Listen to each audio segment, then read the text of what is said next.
I tried something different last week, and I'm going to continue with it. And that is to record the opening after I've recorded my interview with my guest. And the reason being is it gives me time to reflect and hopefully present why I think their story and lessons in life matter to you and to me and hopefully to a lot of people. My guest today is Zita Cobb. We need lots of miracles, but miracles are actually quite easy. A miracle is when someone has a slight shift in how they see the same thing. I didn't know what to expect. I've heard such incredible things about this beautiful force of nature. Her intellect, her emotional capacity, and her ability to do is unlike anything I've ever seen. Our entrepreneurs are all in places. They need to be fed, loved, and supported. I think what we're missing, and if there's one thing, if I had a magic wand, is to build an architecture for collaboration in each place and across the pillars. And why this story is so important is that she's applied all of this to where she was born, and in doing so, has been part of creating a gift not only to the community that lives there, but the world, especially the part of the world where humans still want to be human beings. We know how to make things. If it's made out of wood, we can make it. We know how to make furniture. We know how to make quilts. We know how to grow things. We know how to fish. All of those things we would need to bring to bear to welcome guests and take care of them. And so it's like a way through practice of keeping our skills and our knowledge and building a platform to practice hospitality. I hope you enjoy getting to know Zita Cobb as much as I did. Hi, it's Tony Chapman. Thank you for listening to Chatter That Matters, presented by RBC. If you can, please subscribe to the podcast, and ratings and reviews, well, they're always welcome and they're always appreciated. Zita Cobb, welcome to Chatter That Matters. Thank you, Tony. Great to be here. My audience is all over the world, and I'm sure most of them have heard of Newfoundland. Some might even gone to a play, but I just love you to just take a moment and describe what I personally consider one of the most beautiful parts of Canada, and honestly, one of the most beautiful parts of the world. Well, the province is called Newfoundland and Labrador. We must never forget about Labrador. And it holds up the northeast part of Canada, and it gives new meaning to the word rugged in terms of its landscapes. It's a very, very old landscape. The part that I'm from is the northeast coast, and that's rougher than rough in terms of landscape, and the rocks that I grew up on are 400 million years old.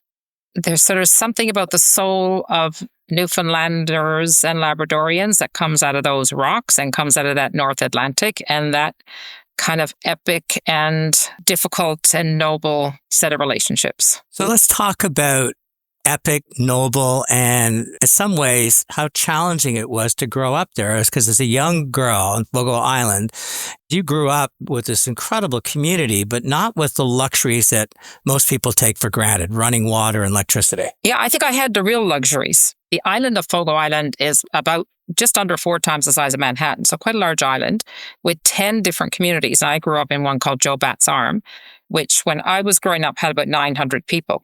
I grew up with this deep, intimate relationship with place and with rocks and with the ocean. And we had this confidence from competence. And we always knew we could make a living. We fed ourselves. As you say, we didn't have electricity and we didn't have running water and we had very little health care. So it wasn't fun when someone had a toothache. I also spent 1 year of my childhood life in a sanatorium because I had TB when I was 5 and 6.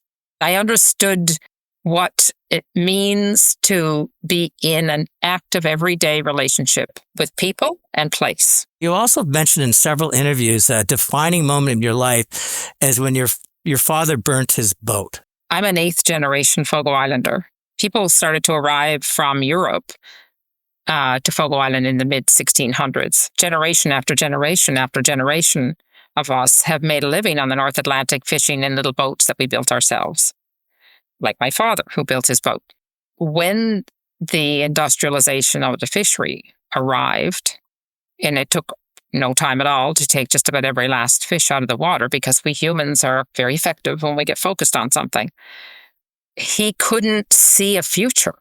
He came home on that that exact day with one fish, threw it on the kitchen floor. And we all kind of stood there looking at this one fish on the kitchen floor. And he just simply said, it's over. When I talked earlier about, we're confident people, that confidence comes from the knowledge of the place. Nature knows everything.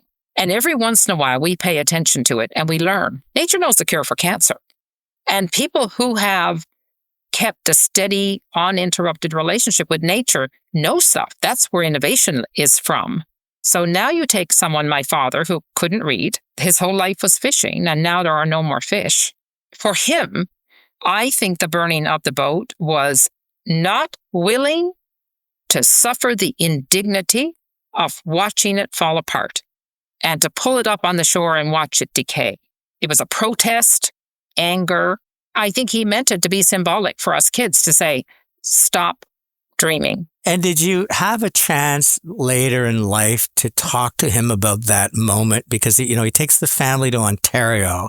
I can't imagine what it would be like to walk in his shoes at that point.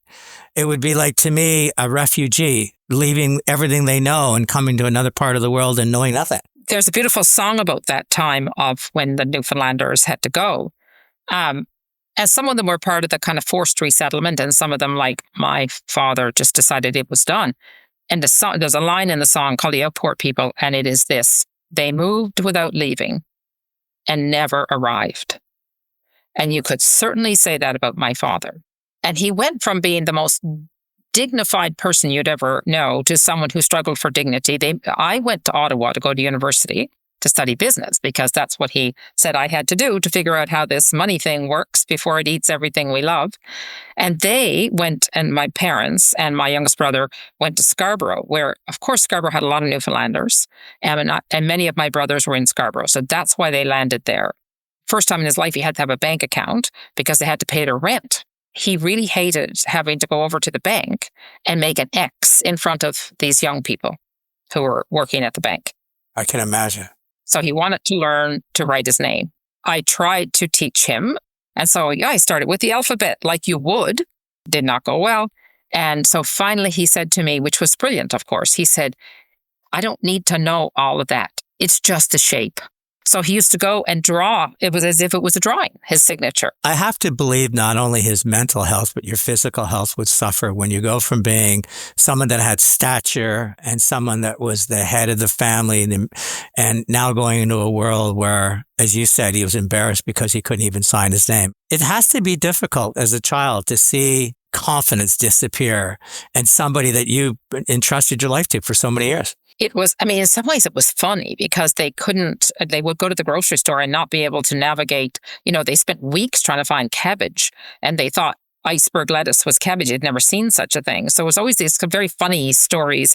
I was younger because, of course, in Newfoundland, we only had grade 11. So when I started at Carleton, I was 17. I had just turned 17. But, my father was a tough cookie mentally and physically. He was able to kind of zoom out and understand what was happening to him. And, it didn't deteriorate into manifestations of despair you see when people lose their dignity. I think he just found other outlets. And I think he looked at the whole society that he'd been now cast into with kind of humor. We're going to fast forward a little bit, but before we get back to what you're doing in the sense of place, the next move on the chessboard for you is you had a very successful career in high tech and you did extraordinarily well. So for someone that came out and was sent to learn business and figure out this money thing, you figured it out pretty well. It's kind of a funny thing. I went to university to study this money thing with probably a bit of anger about the money thing. Like, I have to stop this money thing, And in the studying of business, I actually fell in love with what it could do. In that time, I don't know if you remember the book Small is Beautiful. It came out when I was in university. Business is about how the part belongs to the whole, and this kind of cauliflower thinking and thinking about fractals and thinking about that Fogo Island is just one little floret in a big cauliflower. What matters is the stem that holds us all together. How do we get all the flows? The economy is like the flows of things to all the florets, so that they have nutrition. so did the cauliflower as well. So that really changed how I thought about business and economy and the link between business and economy. Tell me how the whole high-tech world came on, because you're starting having this interesting philosophy. And I guess technology in many ways is the lifeblood of the cauliflower, if it's done right. Yes. And I grew up in a place that was deeply, and still is, deeply innovative. I mean, sounds like a bit of a crude thing, but the joke about Newfoundlanders is Newfoundlanders can put the arse in a cat. And it's true. We can figure anything out. And because we approach it with the belief that we can. And the reason we feel we can is because we've had to. I love working with people who love figuring stuff out. I actually started my career because, I'm a Newfoundlander. I worked in the oil patch for a while. I worked for Shell, Texaco first, and then Shell. I was responsible for gas field in southern Alberta. And I met this contractor that was doing cold regions research, left the oil companies. And I joined this little company that at the time I joined them in Calgary had 80 people in Canada, and some were in Calgary and focused on the Beaufort, and some were in Ottawa focused on cold regions technology and icebreakers and all of that. And it was owned by a U.S. company that had been started by two guys who came out of the U.S. Coast Guard. I loved those people, like I still do. They were mostly engineers, scientists that were doing numerical modeling and things like that. And my career really was do everything that they shouldn't be doing. So, of course, I was a controller and human resources and purchasing. Every single thing I saw my career as create the enabling conditions so that these people can innovate. You're a microcosm of the cauliflower, even within that business. You are the stem. I never thought of it that way. I really didn't. But that is how, and that's what I'm good at and what gives me joy. What does the floret need? And what do these inventors need? So then when I left, then I joined a company called, I joined it, JDS Optics, based in Ottawa and founded by 4 people who came out of Bell Northern Research. It was the most beautiful company. It was privately held. And I joined in 1989, and right at the time and it was involved in wave division in fiber optics. Wave division multiplexing was really just becoming a big thing. And so I was with that company until 2001, and it grew to 40,000 people. And in my last 2 years with the company was a time of integration. I bought 40 companies around the world. It was crazy. When we return, things get really, powerful for me. We go beyond Newfoundland and Labrador and talk about what happened and is happening on Fogo Island. This incredible connection with culture and humanity and nature. People from all over the world want to make it their place to be. But it's also a place for locals to be purposeful, to give and receive gratitude, and to really bring to life the power of humanity when it's working together within a circular economy. I'll build on that after my chat with Zita. Hi, it's Tony Chapman, host of Chatter That Matters, presented by RBC. Ideas matter. Ideas are the oxygen of human endeavor. They breathe life into how we work, live, and play. Ideas let us create and innovate and overcome complex and often challenging circumstances. Big or small, revolutionary or evolutionary, almost every positive step forward begins with a good idea. So bring your ideas to RBC because they matter, and they'll bring theirs because you matter. Ideas happen at RBC. I used to work for a man who come to work as a technology company every day, and he'd say, the most important thing is to keep the most important thing the most important thing. I think the most important thing was said by Schumacher in the 70s. Nature and culture are the 2 great garments of human life. And business and technology are the 2 great tools that can and should serve them. My guest today is Zita Cobb. She came from a small fishing village, built an extraordinary career in finance before returning back to that village and working with everyone there to create the Fogo Island Inn. And the lessons learned are lessons could benefit all of Canada. You could have just spent the rest of your life enjoying life. I mean, you did very well intellectually, emotionally, financially. It was a great run. But you chose to come back to Fogo Island. I mean, this is somebody that's traveling all over the world, buying businesses all over the world. And that's part of the story I was fascinated with. That was this always a calling for you, or did it get to a certain part of your life where you said it's now or never? I'm just curious, what was the magnetic qualities that would bring it back? I never lost my relationship with place, with Fogo Island, ever. I mean, I was always going back and forth. I always had this idea I wasn't going to live very long because in my family, people tend not to live all that long because we have heart disease. We're like half Irish, bad hearts. As a child, it was always my plan that I am going to sail back across the ocean. I want to go and see where these ancestors came from, and I want to have that experience of sailing. And so the first thing I did, and I actually bought the boat before I left JDS, is I went sailing. So I lived on the boat and sailed for 5 years. The first thing I did at home that was specific to what's mine to do was I started a scholarship program for kids leaving the high school there to go to university. And I was at home for a review of the scholarship, was a public review of the program. And a woman stood up and said, "You're just paying our kids to leave. Can't you do something to make work?" Her question set off a whole bunch of thinking. The answer kind of presented itself. I was sailing and I stopped one day in Mystic Seaport, which is America's, museum of its relationship with the sea. In Mystic is a banking schooner, was a Newfoundland banking schooner called the Dunton, Leonard Dunton. And the day I was there were a bunch of Newfoundlanders there doing a demonstration for the making of fish. At that very moment, I was in touch with my good friend Pete from the island. And he said, "Oh, you got a terrible letter from the mayor that your house," my uncle had passed away and left me a little house, like a little salt box, 700 square foot house. "Your house is an eyesore and you either have to fix it up or tear it down." Tell them we're going to tear it down. What am I going to do with a falling down house? Then later that afternoon, I'm standing at Mystic Seaport looking around. The Leonard S. Dunton and Newfoundland banking schooner was saved. Somebody thought that was worth saving.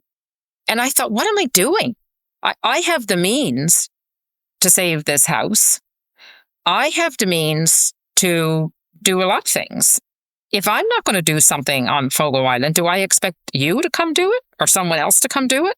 These things, like place, holds the things that have inherent value to my ability to make meaning. And I think everybody's ability to make meaning. Here I was standing in this place that I was so grateful existed because it really gave us access to the past. It gave us access to the relationships from the past and the knowledge from the past. And I was going to just tear down my own. And did you, at that point, consider it a calling or something I should do as part of my portfolio of interests and activities? Because it truly became a calling. I think it grew. I think it did start with a little miracle. We need lots of miracles, but miracles are actually quite easy. A miracle is when someone has a slight shift in how they see the same thing. If I had been standing anywhere but Mystic Seaport, I'm not sure the little miracle would have set off in my head. But it was a little bit like pulling a thread on a sweater that you thought you were just pulling that little thread, and then you realize it's connected to the whole sweater, and before you realize it, you got to knit a whole new sweater. And so I think it was a series of little miracles that started with that. So let's talk about place-based economics, because you framed your TED Talks, you framed a lot of your conversations around this sense of place. And I think other people have talked about it as the circle economy. The Indigenous certainly talk about it within their world. Just how do you define it, and why aren't we not all embracing it? I think we're suffering from a kind of place blindness. It's a funny thing because everything is bound up with its opposite. So if you were in a place, and I know a lot of people and a lot of my friends who were born and raised in small, faraway places, they would feel imprisoned to think that they couldn't leave. They didn't see it as like a gift to be a part of the place, and they wanted to get away from it. So the possibility of moving and being in motion is so appealing to all of us that when the idea of a global village, we got all these systems that support you can live where you like, and all of this, we just forgot that we are embodied creatures, that we are social creatures, and that we are meaning-seeking creatures. And when you think about place holds nature. And culture is a human response to a place. It's the sum of what we have learned and shared in this place. And those things are integral to meaning-making.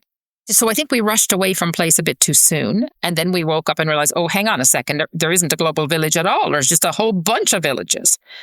We allowed an economy to develop, a global economy, globalized economy to develop, that forgot to knit the places into it. So really the global economy became, a whole bunch of institutions and organizations loosely organized by governments that place wasn't even a consideration, let alone a design element in the economy. So that's what I think we're trying to solve for now. Because, I think ultimately humans are lazy. We are lazy. And so it's like, oh, geez, we have to go back and clean up and take care of the place. Yeah, we do. We're not going to solve a housing crisis by, talking about it or wishing it so. We're going to figure out how to make this work. And so I think the economy should be the sum of its parts. I could do a whole talk now, which is Canada, much less than the sum of its parts. And it is. We have 4,500 amazing communities that are incorporated, and God knows how many more that are too small and not yet incorporated and maybe never will be. And maybe that's fine. But if you think about the economy think about it as plumbing. Well, if the plumbing works, it includes all the little toes and fingers of a place like a country. That's a beautiful economy. Lifts up, serves, it underpins places. And if it underpins a place and places, then it underpins lives. Well, let's go back to your cauliflower analogy, because I love what you're presenting to me. But I would argue that in Canada, I would argue in many places around the world, we've cut off the stem. It's to other people's advantage, whether it's social media to herd you into places with like-minded people who like like-minded content, or politicians who see divide to conquer as their means to an end. We've lost that sense of identity. So even if we had 4,500 of these little florets out there starting to realize that this connected, we're better and stronger, there's a lot of people that are wanting to build a moat around each one of those communities because it serves to their advantage, versus what you talk about, which I also love, was the sense that this culture is a manifestation of the place you're in. Yeah, I think when we lose our places and lose our relationship with places, culture is local. And when those relationships get stretched or broken, I think we get lost. I spend a lot of time thinking about where do values come from and how do values shift, because obviously they do. There's a connection to actions, right? Actions shape norms, norms shape beliefs, beliefs shape values. If you are connected in a place and an active member of a community that has, that's the beautiful thing about communities of place, is there's all kinds of people there. And whoever, all kinds of ages and just all kinds of points of view that you would need a kind of social literacy to live with people. Because sometimes, I grew up next to my father's brother. Those two men did not like each other. And we knew it. But it never was sort of open animosity. It was just you're living next to people that, in their case, they didn't really like each other. But they needed each other. And so we mucked along together. And out of that came a set of values around how we treat each other. So if you take people away from place and take away the necessity to actually get along with other people, how do we orient? Where are the North Stars? We all have very vibrant virtual lives now that in some cases have almost supplanted our physical lives. And we have retreated from the physical lives because in our physical lives, oh my God, people are a pain and your hip hurts and everything online is so much easier. We don't like that friction of the physical world. And if we are unrooted from past and relatives and history and all of that, it's easy to believe the stuff you see and read. We're very vulnerable. So you're countering, and we're going to talk about the Fogo Island Inn and how that has become a place that is world renowned. So that lady that said, why are you creating scholarships for people to leave? You've created an entity where people believe. People from all over the world have come in. And I understand part of it is what you call this thing about, I guess, ABCD, this asset-based community development, or ShoreFast. So for the people that haven't experienced Fogo Island, what would they experience coming there? And then let's get to the STEM, which is the sense of ABCD. It is, as we jokingly say, far away from far away, its own rhythms and rituals, and is intact. It hasn't been flattened by the commercialization of every single thing. You're not going to find the stuff you see chain after global chain. You just don't see that. And its landscape is so shocking, I think, to most people that the minute you get off the ferry, your imagination wakes up because it's a step out of time in a way, but it's actually not behind time. I think it might be ahead of time. People who grow up on a small island like we did, who are confident, and the key is confidence. Like if we break the confidence of a people, we have broken the people. Fogo Islanders have their confidence. And when they're confident, they are super open to visitors, like super open. I think people are shocked that everybody talks to you. And Mary Walsh she says like, oh, people think that Newfoundlanders are friendly. Mary Walsh says, no, she said, we're just nosy, very nosy. So like, who are you? And what's your story? And what, what's your home? And what can we learn from each other? It's a very natural part.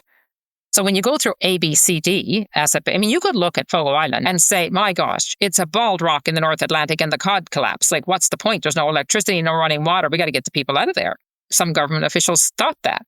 And into that breach arrived the National Film Board of Canada with this beautiful project called Challenge for Change. It was an anti-poverty project, trying to understand the root causes of poverty, urban and rural. And a filmmaker named Colin Lowe arrived with the university from St. John's Memorial, and they didn't have any answers. They just had questions. And this is the beautiful thing. And they basically, what they were asking people is, well, what do you know? What do you have? What do you think you have?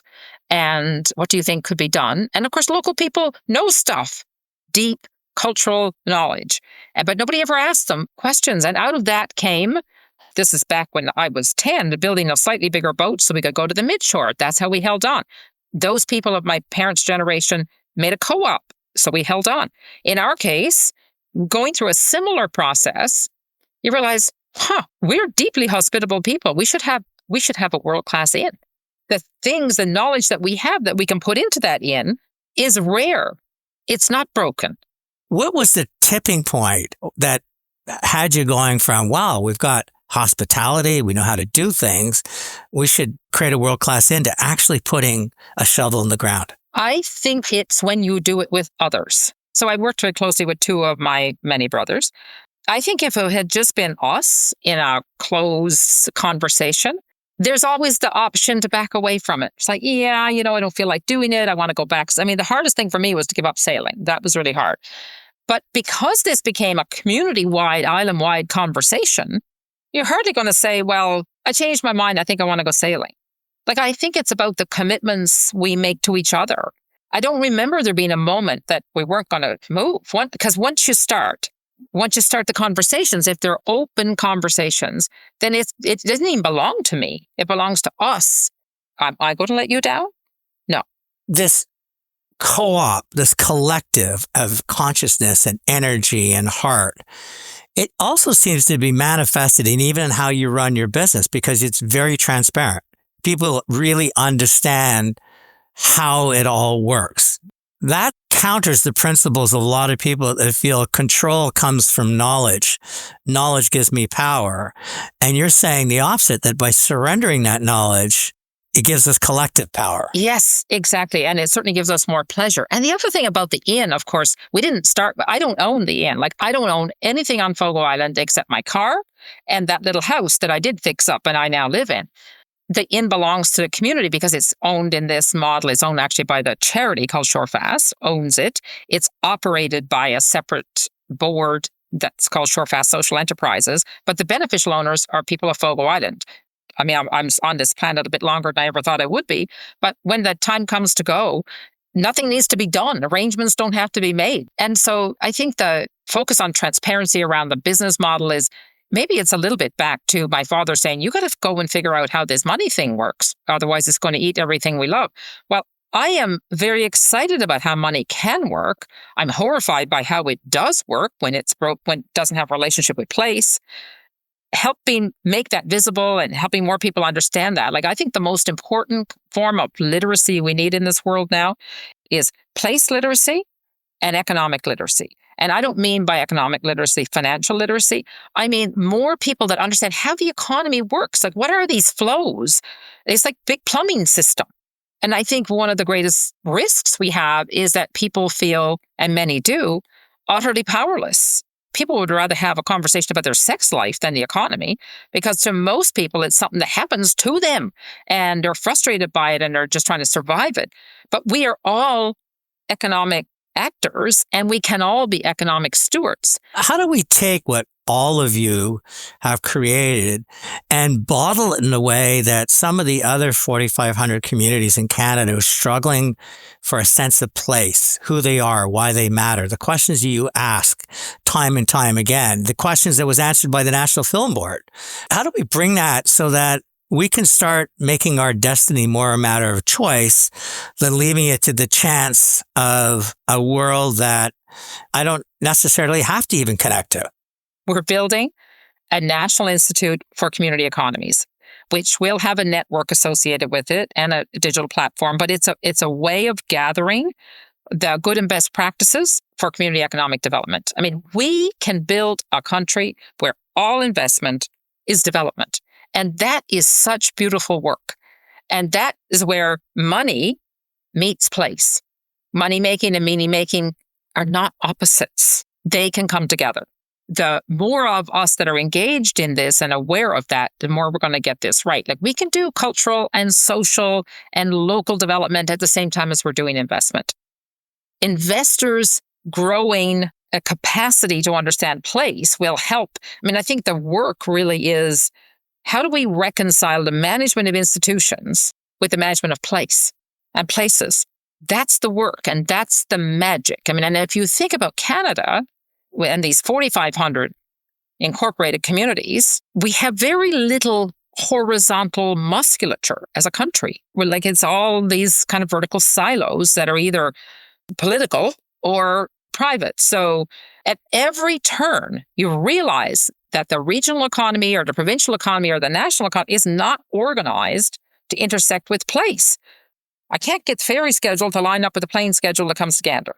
They just don't connect because they're optimized in two different systems. The Department of Education doesn't optimize for local. It optimizes for the effectiveness or efficiency, not even effectiveness of itself, not the kids that you're trying to educate. Bringing place into all these systems makes those systems stronger. I think that's the answer to resilience. I mean, resilience is ultimately local. If you had a magic wand and you're going in these communities, where's the biggest barriers that if you could just take that friction away, such great common sense? We organize ourselves around a poem. And the poem is the art of walking upright, is the art of using both feet. One is for holding on and one is for reaching out. And you got to do them both or you're just going to fall down. And every community is a bit different, but there's a lot in common. First of all, is understanding yourself in the world. Understand how you fit into the regional and the provincial and the national and the global. That takes skill sets and experience sets that many local people don't have. That can be solved. I think the thing that is sometimes the hardest, and I see it in big and small communities, is there are very few architectures for collaboration within the place. So I could name so many communities across the country where you got the city councils that are doing what they think, my favorite question to ask in any place, who's responsible for the economy here? Must be the mayor. The mayor, like, no, that he's, if it's a he, responsible for the barking dogs and collecting taxes and how do we keep the water running here? I mean, I think what Hazel McCallions said about Canada, I see this a lot, which is, the federal government has all the money, the provincial governments have all the power, and the municipalities have all the problems. What she didn't say is all of our assets as a country are in a place somewhere. Our entrepreneurs are all in places. They need to be fed, loved, and supported. So I think what we're missing, and if there's one thing, if I had a magic wand, is to build an architecture for collaboration in each place and across the pillars. So where the mayors or the councils come together with the business community, come together with the not-for-profits, come together with the educators, because it really actually takes all of us. And to all see ourselves as stewards of our place. And the best way to steward your place is steward your economy. And that we can do together. What about what I call the invisible bars of status quo? Because I come to a meeting, oh yeah, let's do it. But then I walk back and the last thing I want to give up is what I feel I'm entitled to. I want to preserve my status quo, whether that's power, that's influence, whether that's a level of entitlement because I've done this job for so many years. How do you break that apart? Because when you're talking about collaboration, when I see a silo, I see a moat. And I don't see a lot of drawbridges. And in fact, the middle ground is getting completely disappeared by a bigger and bigger moat. There is a process. There are many processes for that. But I couldn't agree with you more, Tony. Like that, people get very rigid around what they need to believe for whatever reason they need to believe that we can't touch this. There's a fellow, and he's from Alberta, named Doug Griffiths. He heads the Chamber of Commerce in Edmonton now. He was an MHA, and he wrote a book called 13 Ways to Kill Your Community, which is well worth reading. There's a case study about our work that gets at some of this. They developed something called the PLACE model. It's an acronym. It's the L. It's about linking outsiders and insiders. And a part of our process and what we want to build into the Institute's knowledge that we want to get out in the world and add to is this holding on and reaching out. I think about it as hospitality. Someone has to set the table. So if you're a family that fights with each other a lot, nothing like someone coming over from dinner, for your dinner tonight to say, okay, stop fighting. Can we please set the table? Just stop fighting and act nice.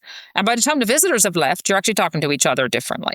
So I think that is an important part of the flow of energy in a place that helps lessen the moat. How far do we have to get to precarious before we have that willingness to act? A very good friend of mine is from Africa, and he said, we used to be happy with one meal a day, and we fought hard for a second. And if we ever got 3 meals, it was an extraordinary day. So we were always hungry. We weren't entitled. He said his biggest surprise when he came to Canada was it wasn't about working for that second meal or being consumed about finding that second meal. It was expecting that second meal. And I'm wondering if part of our society, we've gotten to this point because as much as we want that future, we're not standing on enough shifting sand to say we got to make a leap for it. We have difficulty also making a relationship with the future. One of my favorite books is The Leopard, which is set in Sicily. It's written in 1958, at the time of the Reformation, when all of the institutions had outlived their usefulness. And society, they were struggling to figure out the path. And the great line from that book is, if you want things to stay the same, things have to change. Can you figure out that your 2 meals are not going to be guaranteed?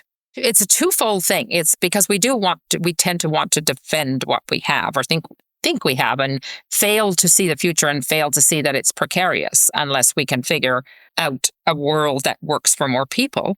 But the first thing is, which is I think where I see the place as the answer to everything, obviously, is if you see the world as a zero-sum game, and you're at the center of it, then you're never going to be open to anything.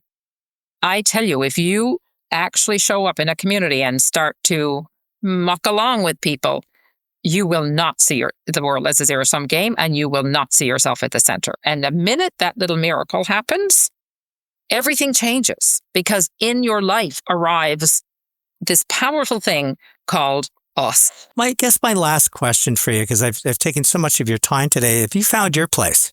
My place has never changed. I am made of Fogo Island, and, that's how I orient in this world. Ottawa is absolutely my second home. And my work is about how we put place in the economy. We have to get accounting to change. As long as the balance sheet doesn't show any of our actual assets, we're not going to change what we do. I think about fish. I jokingly say, my father used to say, well, who in their right mind would catch all the fish? And he said, well, you could blame the policymakers, you could blame the corporations that own the boats, but I don't. I blame the accountants. Because we were busy counting the fish we took out of the water and not the fish that were left in the water. I always end my podcast with my 3 takeaways, and I don't even know where to begin because I've just been so moved by listening to your, the world according to Zita Cobb. I guess the first word is the sense of how important place is. Realize that our past, present, and future are connected, and having a constant conversation, not being afraid to plant roots. And then the second thing is just building on that, the florets and this cauliflower, and that we're all connected. But I really see this energy force. Your place in many ways is that connective tissue. I think everything you've done in your life has been about connecting things, and when I look at the business that you had, it was always about connecting the moving pieces, and we bought and we sold and we brought this back together, but always trying to make something. But I think the most important thing is, I'm not saying it was a throwaway, but it was a simple sentence. It was the whole concept of confidence. How important it is that we have confidence. If we don't have confidence, we are vulnerable. We're vulnerable to social media. We're vulnerable to being divided by our politicians. We're vulnerable in so many different ways. But we have confidence in our place and our place within that place, I think is one of the most powerful lessons I've heard on Chatter That Matters. And I thank you for that. And I just thank you for spending so much time with me today, because you're just a beautiful human being. I'm so happy your place is in Canada. It's our place together, Tony, and we'll have more conversations. Many more. I've been thinking a lot about Canada lately. Not the political headlines or who's on first or even the latest inflation numbers. Thinking more about our soul, our heart, and what we need to do to build a new economy. One that beats strong, that roars with productivity and innovation, creates purposeful jobs, a resilient tax base, and one that can support our social services, defend our sovereignty, and service the mountain of debt we're quietly stacking like fire logs. But I've also come to this truth, this harsh realization. I'm not sure our legacy industries are prepared to change the way they need to change. Too often they're gridlocked, entrenched interests on all sides, the private sector, the public sector, unions, and nobody's willing to give an inch. And I get it. It's not in humans' nature to give up something they feel they've earned or deserved. So maybe, just maybe, this renaissance we so desperately need has to come from entrepreneurs, the dreamers and doers. Today I want to talk about how it can also start from the land up, from the places that define us. Today I want to talk about tourism and the transformative insight Zita Cobb shared with us. Zita reminded us that place is more than geography, it's memory, it's meaning. It's a stage where we welcome the world and we rediscover ourselves. And what a stage we offer. Canada, with its second largest landmass, 3 coastlines, ecosystem that ranges from tundra to rainforest to Rocky Mountains, cities humming with culture and multicultural and creativity.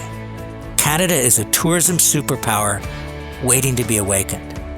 Venture in ecotourism, indigenous experiences rooted in healing and connection. Our arts, cuisine, the road trips through forests that have stood for centuries, or a Cabot Trail that leaves you breathless. I think of the hot springs in Alberta, and I immediately go to creating a longevity center where people can reset their lives, add years to their life and life to the years.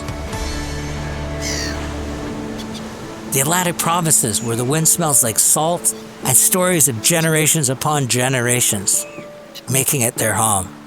But we need to think of tourism not just as a place to visit, but start thinking of it as a passport.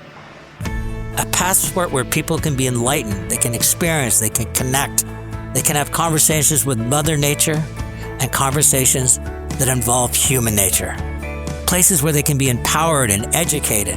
A place where guests come and not just leave with photos, but with perspective and memories that last a lifetime. Memories that they share all over the world to remind people that Canada is the place to be. Zita calls it an economic miracle. I call it a missed opportunity if we don't act.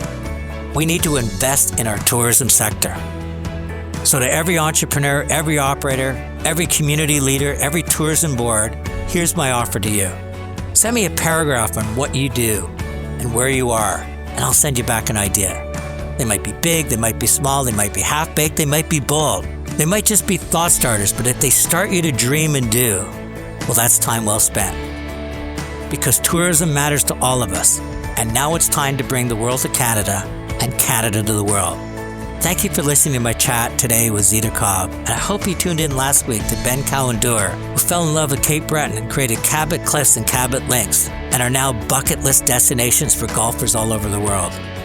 And next week, I'm serving up another idea. We're going to move from tourism to another place Canada can soar, from farm to fork, We're going to do a deep dive into agriculture, innovation, and how we can feed a planet and our future.